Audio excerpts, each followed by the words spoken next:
Basically, I am from School of Computer Science, Devi Ahilya University. I am professor and head there. We run various computer science courses like MCA, MTech, MSc Computer Science courses. We have courses after 12th, after undergrad, after postgraduate. We have PhD programs. We have around 50 research scholars working in the department, and we are one of the prestigious department offering MCA. We were one of the first departments to start MCA course in the country, and still today we are one of the leaders as far as MP in the Madhya Pradesh. We are one of the first ones. So in my PowerPoint presentation, I have brief introduction about my department. Will I very fast skip? But most important is that yes, I mean this seminar is for the students who want to pursue higher education abroad, right? So my advice to them will be they might go for if they are pursuing for higher education at a postgraduate level, they can consider DAV as an option for undergrad because say whatever courses we are offering in our department are at par with the international standard, and many of our faculty are highly qualified. So if they pursue higher education abroad, then it will be really a good thing if they do their undergrad here.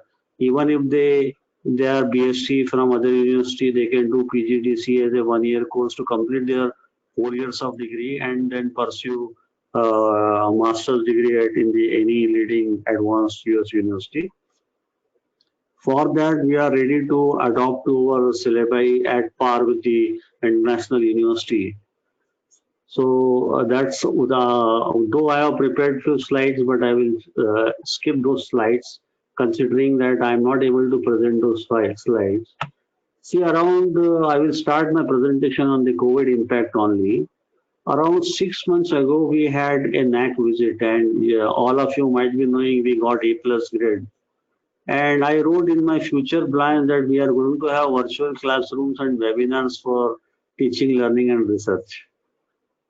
Another future plan was development of specialized laboratories.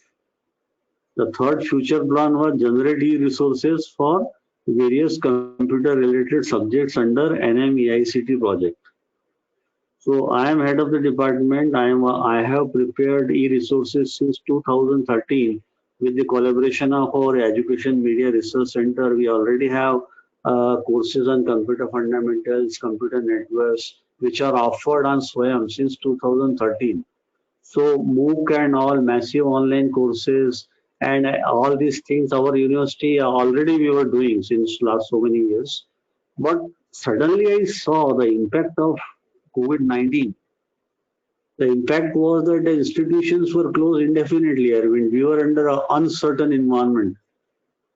And suddenly the challenge was that though the institutions are closed, our academics should not suffer, academic calendar not to be disturbed. And I think this was the challenge of all the leading universities globally around the world, nationally, IITs, IIMs everywhere. The challenge was how to organize theory and lab classes, how to motivate your faculty to use off-the-shelf tools for training students, use apps for webinars, use Google Classroom, Cisco WebEx, Zoom, Google Meet, and many others. Even this GoToWebinar is new to me. I mean, I first time I'm using, but again, it is a new audio is very clear to everyone. How much is the audience? How many of the students still present? There are Madam, approximately, yes sir, yes sir.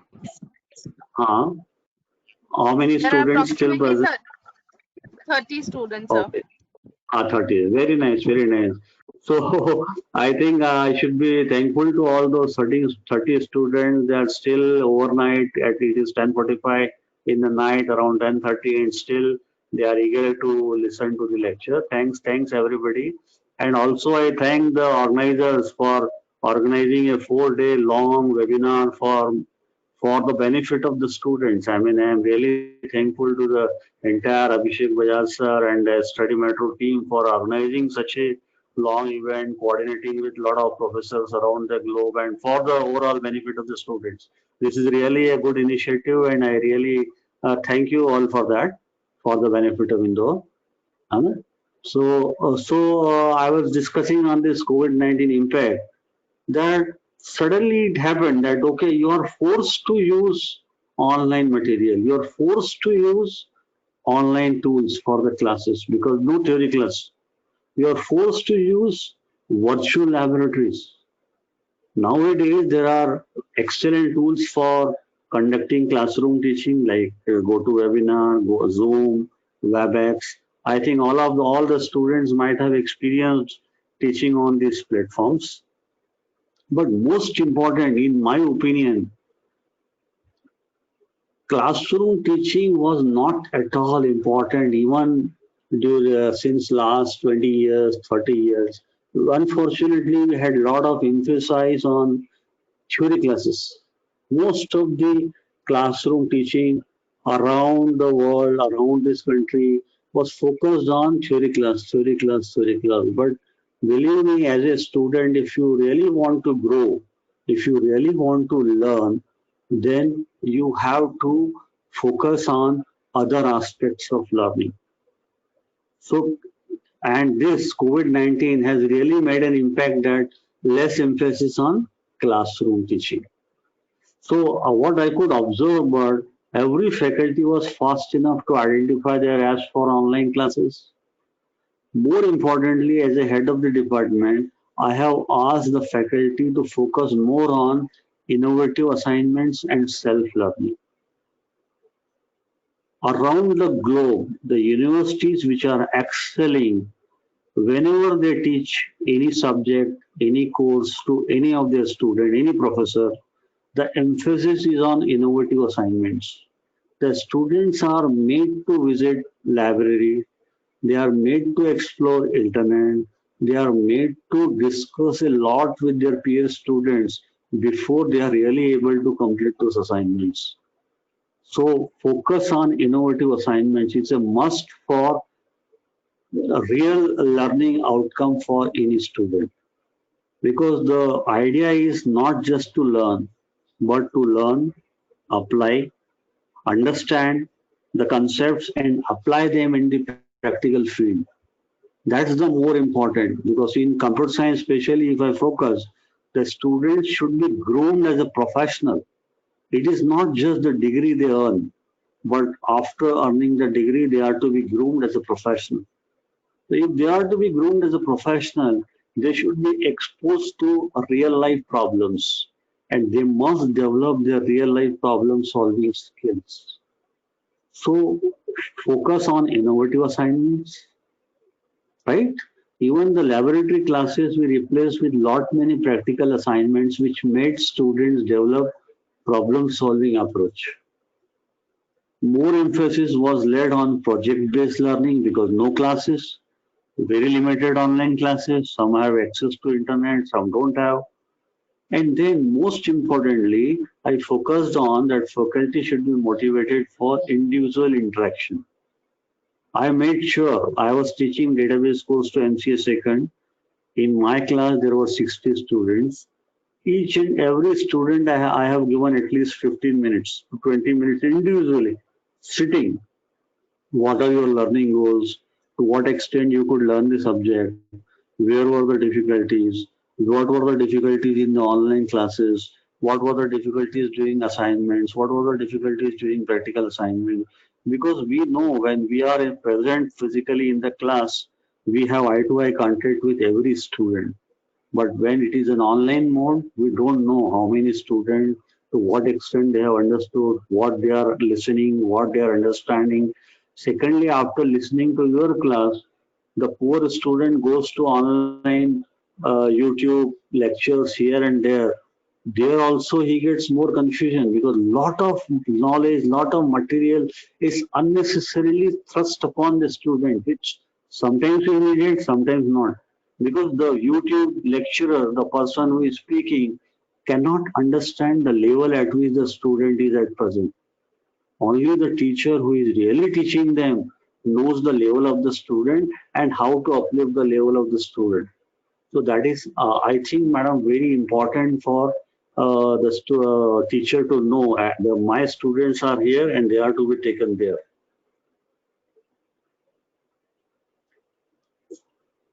So, in my opinion, it is very, very important. Secondly, everybody talks about learning outcomes, learning outcomes.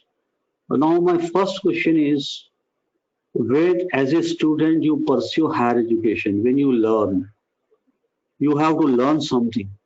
Somebody learns to write because he wants to get more grades. I think that's not a right idea of learning. Somebody has to learn to clarify concepts and get in-depth understanding. Somebody has to learn to interpret, analyze, read between the lines, and come with your own critic comments, like it happens in political science, social science. What author has said may not be very important, but what you understand, what you interpret, and what comments you come with, and how you want to apply in your local scenario makes more difference.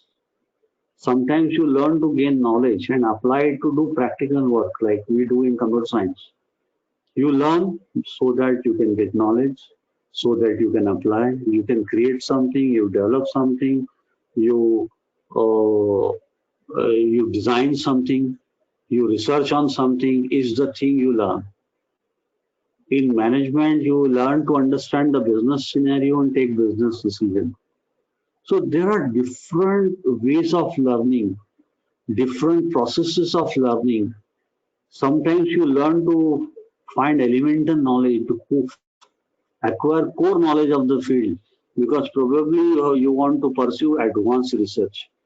You are doing MTech, you are focused on the core subjects so as to get the inside knowledge so that you can pursue PhD.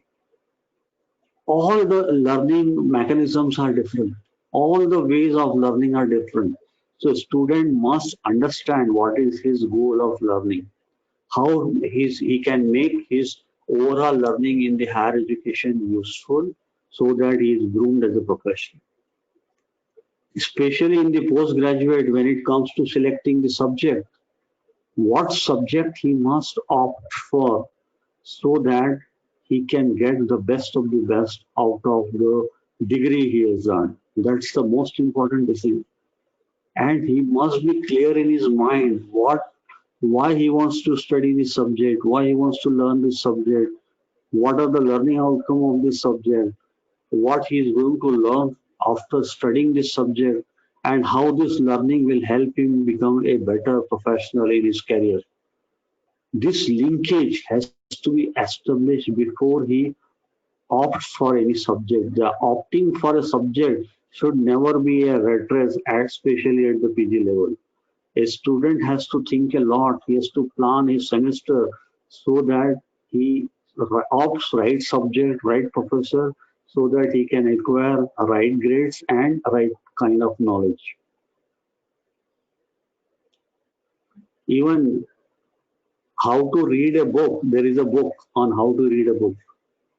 I will share that the classic guide to intelligent reading by Mortimer J. Adler and Charles von Doren. The authors have written an excellent book. They describe various forms of reading, reading stories, reading plays, reading drama books. Is different from reading science and maths book.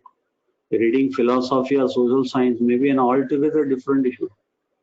So one has to understand how to learn, how to read, how to study. That's far more important. And especially in the absence of teacher, I will say after the COVID-19 impact, that your teacher most of the time is missing. He is available in the online mode. You're not able to interact much.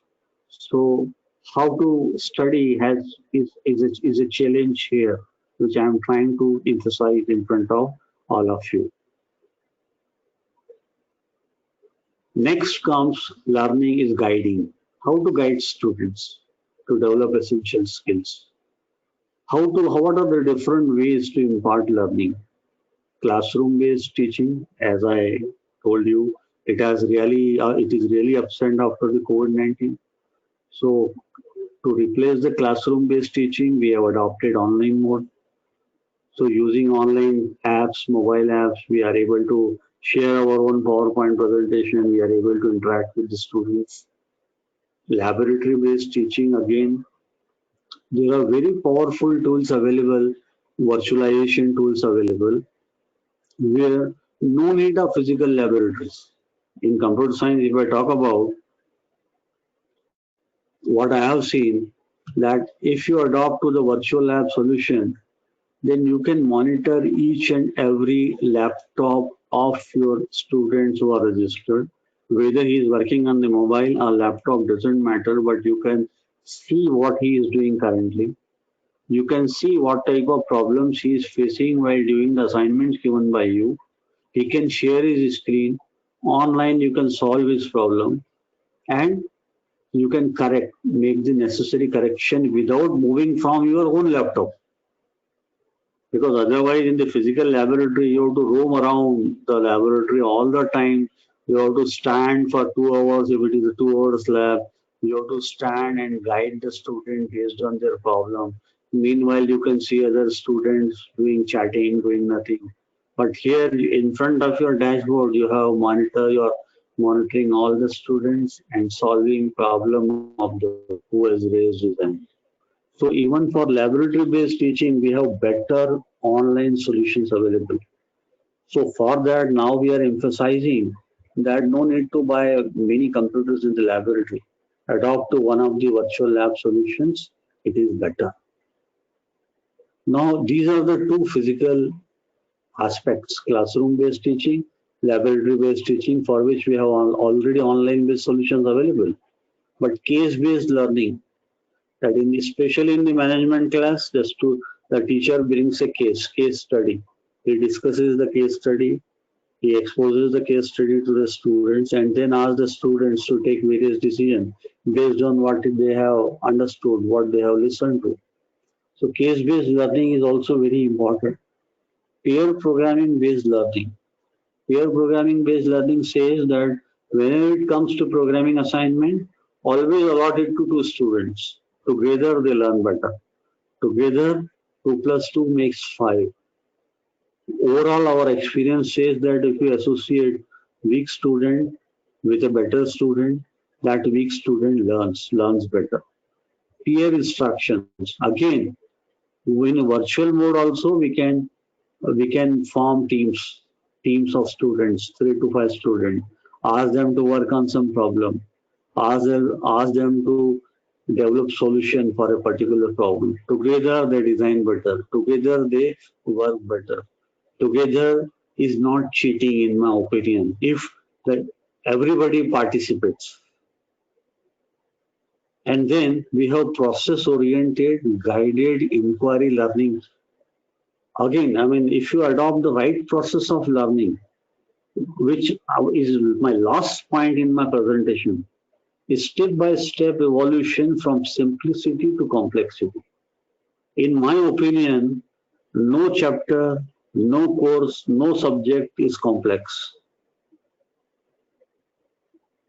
Only thing is, it is a step-by-step evolution from simplicity to complexity.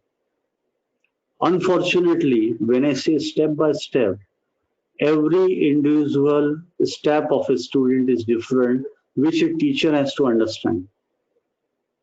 Now, if the teacher doesn't understand the step of his students, he unnecessarily takes them to the complexity. He jumps them to the complexity, which complicates the matter, and the student is always away from the subject.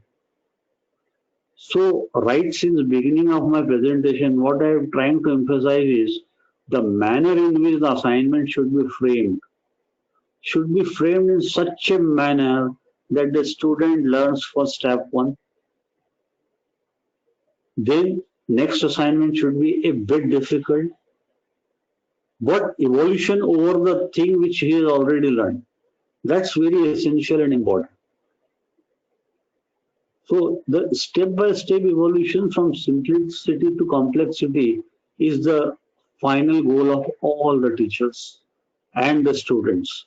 If the student feels complex at certain step, he should go down and back to the previous step where he felt everything was simple. Unnecessarily in the red race and in the competition, the student tries to compete with the other student and jumps and trapped into that complexity, giving stress to the student. That is the unfortunate part which happens when there is a physical togetherness of the students in a team. Now, in the virtual mode, every student has his own step. He can think about how to learn. He can read the video lecture 2 times, 3 times, depending upon his understanding, and then only he should attempt assignments on his, in the manner he can develop best. That's what I want to tell every student because, in my opinion, every student is different. Every student has a different approach towards learning. That does not mean he is less intelligent or more intelligent. Sometimes it is the teacher's task to identify in what manner he can learn better.